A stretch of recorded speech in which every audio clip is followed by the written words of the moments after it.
हम बात करने वाले हैं गवर्नमेंट के द्वारा चलाया गया एक प्रोजेक्ट आत्मनिर्भर भारत, जिसका पहला पड़ाव है नारी सशक्तिकरण। जैसे कि हमारा भारत 1947 में आज़ाद हुआ था, तो 2047 में इसे 100 साल हो जाएंगे, तो हमें वुमेन को एम्पावर करना है 2047 तक। कोई ना स्टॉप करेंगे। तो सबसे पहले हम बात करेंगे इसमें हमारे क्या क्या गोल्स रहेंगे। एग्जीक्यूटिव समरी की हम क्या क्या टारगेट्स गवर्नमेंट के द्वारा ले सकते हैं जिससे हम इसको साकार कर सकते हैं। विजन एंड मिशन कि हमारे क्या क्या विजन और मिशंस रहेंगे इसको पूरा करने के लिए। प्रोजेक्ट गोल्स एंड ऑब्जेक्टिव्स, क्या क्या हम प्रोजेक्ट्स चलाएंगे।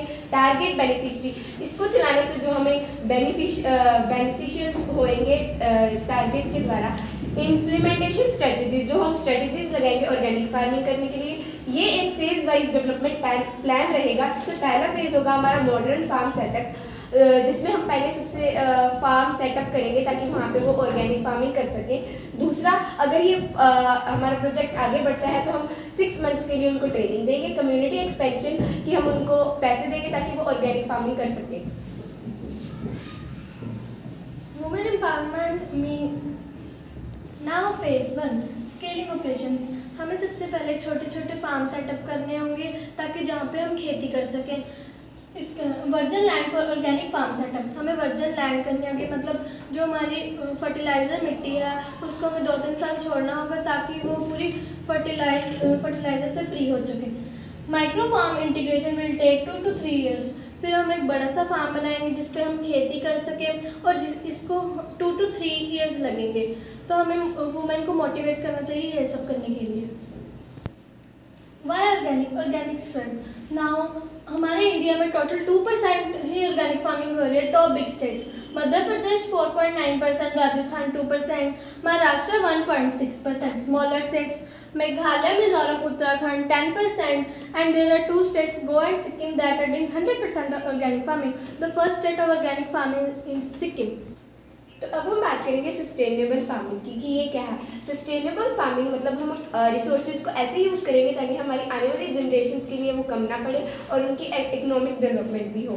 तो सबसे पहले 24,000 टन फर्टिलाइजर्स यूज़ किए जाते थे ड्यूरिंग 1970 और 75, और ये अमाउंट बढ़ गया टू 75,000 टन इन 1990 to 91। इससे एडवर्स इफेक्ट पड़ा हमारी एक्वेटिक लाइफ पर, एनिमल्स पर और ह्यूमंस पर, जिससे उनकी डेथ होने पर लगी, और सारा रिजल्ट दिया फर्टिलाइजर्स के एक्सेसिव यूज़ पर। All this factor completely against sustainable farming. Sustainable farming के अगेंस्ट है ये सब फैक्टर जो कि हमारी पूरी अर्थ को रियून कर रहे हैं, हमारे इन्वायरमेंट सिस्टम को रियून कर रहे हैं। इस प्रोजेक्ट को कंप्लीट करने में कैसे कैसे प्रॉब्लम्स आती हैं वो हम बात करेंगे। यहाँ पे हमारे इंडिया में बहुत सारी प्रॉब्लम्स आती है क्योंकि ऑर्गेनिक फार्मिंग ही नहीं होती, फेलियर हो जाता है उनमें। और एक और फेलियर होता है linkages between the farmers and market suppliers, उनके बीच में लिंकेज ही नहीं है, वो फार्मर्स के साथ फ्रॉड कर देते हैं। और गवर्नमेंट ने सिर्फ एक ही प्लान इसको चलाया है इसके regarding, national standards of organic production in 2000। सिर्फ एक ही प्लान गवर्नमेंट के द्वारा चलाया गया जिसमें ये कहा था कि 1 to 2% ऑफ पॉसिबल एक्सटेंट, यानी कि जो एक्सेसिव यूज़ है फर्टिलाइजर्स का वो 1 to 2% ही कम किया गया था, इससे ज़्यादा।